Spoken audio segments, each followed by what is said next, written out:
Welcome to Smex Ed. Class is in session. I'm your host, Amanda King, and I'm here to teach anybody who wants to fucking listen how to have the audacity to say fuck it to societal standards and live their most authentic life. This podcast is dedicated to bringing the sexual conversations we have behind doors onto the main fucking stage. Because sex, masturbation, squirting, guess what? It is all normal. And by bringing these conversations to the forefront, we help people feel less alone in this world. We help them feel safe. We help them gain their power back. We help them step into their confidence and express themselves sexually in this world unapologetically. Because it takes fucking audacity to be your truest self. And we have a boatloads of audacity all up in this bitch. So let me ask you this. Are you ready for some epic shit? Good morning, everybody. So I am going to do a Q&A. I picked a few questions that were sent to me via the Dropbox yesterday or in my chat or just via email. And they all kind of have a general theme, which is orgasms. So I'm going to go through, answer the questions, kind of give you some educational information about orgasms in general, and hope this helps all of you. So we're going to start with this question right here. It doesn't need a whole article. Listen, people can get off by whatever gets them off. Every single person in this planet is different. So we have to stop putting orgasms and what causes people to orgasms in a box. I understand that we have the 12 different types of orgasms and erogenous zones and all of those things, which are great because those do get people off. But other people can get off by different means, meaning what makes you tick might not make the next person tick. Another person may tick for a different reason. We're all individuals, so what gets us off is going to be a little different. And there are people who can get off without any physical contact. They can get off by watching someone. They can get off visually, mentally. There are places that actually offer breath work, right? Where you learn to have an orgasm just by breathing through your diaphragm. So, moral of the story, getting off differs per person. There is no right way and or wrong way to get off. There is no right way or wrong way to have an orgasm. It's all safe. It's all normal. It is all okay. Let's not try to put sex in a box because you can't put sex in a box. It just cannot be contained. And we learn new things about ourselves on an individual level every single freaking day. And so it's all normal. It's all okay. It's all safe. And there's no need to have to nitpick about why one person can get off this way and why one person can't. If you can't get off one way, trust me, there are a million other ways that you can get off. So you want to try something new sexually and you want to bring it up to your partner without hurting their feelings, or you just want to communicate it. It's all about the way you approach the subject. Sex tends to be a subject that people get very defensive about because it's considered so taboo and we're not supposed to talk about it. So when people want to be open and have the conversation, sometimes their partners aren't in the right place to have that conversation and or feel like the second you bring it up, boom, dukes are up and they're ready to fight. So it's about bringing it up in conversation in more of a relaxed, lackadaisical way, not sitting here and being like, we need to talk. Never start a conversation with we need to talk. But maybe when you're sitting here, you could have a conversation or something naturally comes up about sex, or you're watching people on TV and people start having sex. There is a way you could be like, I've been thinking about this and I'd really love if you went down on me. Would you be open to that? And kind of ending the question, would you be open to it, allows the other person to kind of put their defensive down and just ask themselves that question. Would they be open to it? You're more than welcome to explain to your partner, I've been thinking about this. I want to experience it. It feels like a new form of pleasure that we haven't done before. If you're not giving oral sex to them, you could say, I would love to give you oral and I would love to receive oral. Or if you are giving them oral and they are not reciprocating, saying, I love giving you oral. I love watching the satisfaction on your face. I love making you come. And I'd really love to receive that in return. I want to know what that feels like. And there could be a bunch of reasons that your partner may not be going down on you. They may have never done it before. They may be nervous. They may feel like they don't know what they're doing and they don't want to fuck. And also, don't be afraid to ask them, like, is there a reason that you don't do oral? And find out the reason behind it, because until you do, all you can do is speculate. And your head will make up 1,000 fucking scenarios, and they could all be quelled if you just have the conversation. And I understand that a conversation about sex is very vulnerable, but it's a conversation that needs to be had if you want to improve your sex life. Bottom line, your sex life will never get better if you can't communicate to your partner what you want and what you desire. And if your partner gets defensive, no, it means nothing about you. It's not about you. It's some shit that they're dealing with, that they are struggling with communicating. So take a step back and just let them know, hey, I really want to try this. I would love if you were open to this, and I'd love to further this discussion. But right now this is getting heated, so let's just press pause and come back to it later.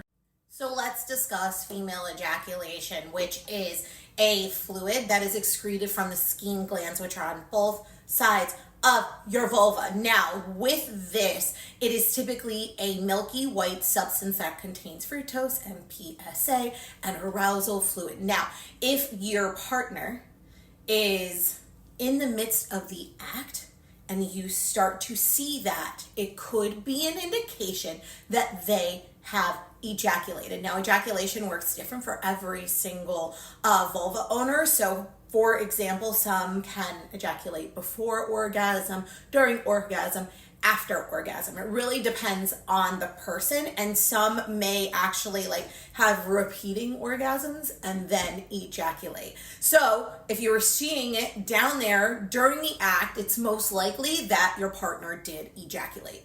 I just want to preface this before we get into this, gentlemen. I don't need to know what you can and cannot do for your partner. Just ask the question. I tend to notice that a lot of men message me and have to give a description of how great of a partner that they are to their partner and all of the things they can do to tick their partner's boxes. But I don't need to know. The information is irrelevant. Just ask the question. Now, back to the question. The U-spot orgasm is a urethra orgasm. So this is an external orgasm, meaning don't ever penetrate your urethra with anything. Basically, there are a bunch of nerve endings around your urethra. And if you don't know this, there are 3 holes in the vulva. So you have the urethra, you have the vaginal canal, and you have the anus. So the urethra, one is where it's going to be directly the very first hole. What you're going to want to do is you're going to want to stimulate that hole with either your tongue, your finger. You can put a vibrator around it, never inside of it. And following up to that, will a U-spot stimulation cause your partner to squirt? Yes and no. What causes people to squirt is also different. Different areas stimulated will cause different people to squirt. So that really depends on what works for your partner. It's not guaranteed if you do this, your partner will squirt. Is there a difference between having an orgasm and coming? Yes and no.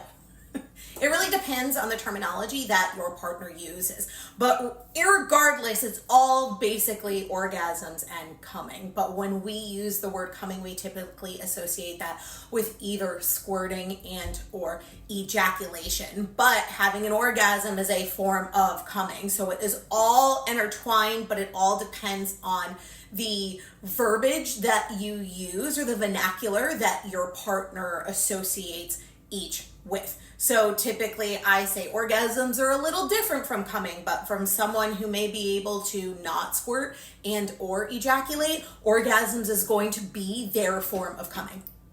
Hope that makes sense. Ask your partner what their terminology is and what it means when they say that they are coming. So I love this question because once again, the answer is yes and or no. So can you change the way you taste physically?